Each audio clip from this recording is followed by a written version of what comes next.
Badan usaha yang tidak berbadan hukum adalah badan usaha yang tidak memisahkan antara harta kekayaan pribadi pemilik atau pendirinya dan harta kekayaan badan usaha. Maka apabila terjadi suatu permasalahan hukum, badan usaha dapat dituntut atau dimintakan ganti kerugian. Tidak hanya kepada harta kekayaan badan usaha itu sendiri, akan tetapi termasuk harta pribadi pemilik atau pendirinya. Kelebihan dari badan usaha yang tidak berbadan hukum adalah tidak terdapatnya pengaturan jumlah modal yang harus disiapkan dalam menjalankan kegiatan usaha. Selain itu, biaya jasa pembentukan akta pendirian dari badan usaha tidak berbadan hukum. Oleh karena itu, pembentukan badan usaha yang tidak berbadan hukum dibentuk untuk pengusaha-pengusaha yang menjalankan kegiatan usaha mikro, kecil, dan menengah atau UMKM. Berikut merupakan contoh badan usaha yang tidak berbadan hukum. Yang pertama adalah persekutuan perdata, yang kedua firma, yang ketiga CV, dan yang keempat adalah perusahaan perseorangan seperti usaha perseorangan, usaha dagang. Yang pertama adalah perubahan kebijakan perusahaan secara signifikan.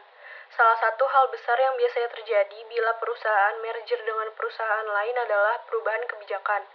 Karena perusahaan yang merger dengan perusahaan lain pasti ingin menentukan kebijakan yang sejalan dengan visi misinya. Yang kedua adalah tindakan PHK besar-besaran. Perusahaan yang sudah merger biasanya akan menyeleksi karyawan dari kedua perusahaan asal. Seleksi berdasarkan kemampuan dan kinerja karyawan tersebut akan berujung pada PHK terhadap karyawan yang kinerjanya dianggap kurang memuaskan. Yang ketiga adalah evaluasi jabatan karyawan. Selain PHK, keputusan merger biasanya juga diiringi dengan evaluasi jabatan karyawan. Para karyawan yang dianggap kurang produktif saat menempati jabatan penting bisa mengalami demosi atau pemindahan jabatan ke tingkat yang lebih rendah. Yang keempat, visi misi perusahaan juga mengalami perubahan. Proses merger dengan perusahaan lain juga akan menyebabkan perubahan visi misi perusahaan. Karena dua perusahaan yang bergabung akan berkolaborasi dan menetapkan target baru demi memenangkan persaingan pasar. Berikut merupakan contoh merger 3 bank syariah BUMN yang nantinya namanya akan diganti menjadi PT Bank Syariah Indonesia Tbk.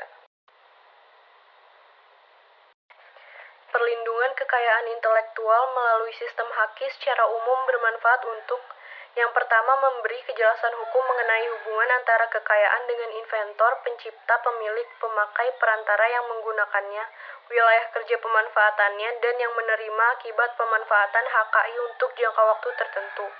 Yang kedua, memberikan penghargaan atas suatu keberhasilan dari usaha atau upaya menciptakan suatu karya intelektual. Yang ketiga, mempromosikan publikasi invensi atau ciptaan dalam bentuk dokumen HKI yang terbuka bagi masyarakat. Yang keempat, merangsang terciptanya upaya alih informasi melalui kekayaan intelektual serta alih teknologi melalui paten. Yang kelima, memberikan perlindungan terhadap kemungkinan ditiru karena adanya jaminan dari negara bahwa pelaksanaan karya intelektual hanya diberikan kepada yang berhak. Contohnya adalah jika kita memiliki produk, kita harus mendaftarkan kepada HKI agar produk kita tidak ditiru oleh orang lain.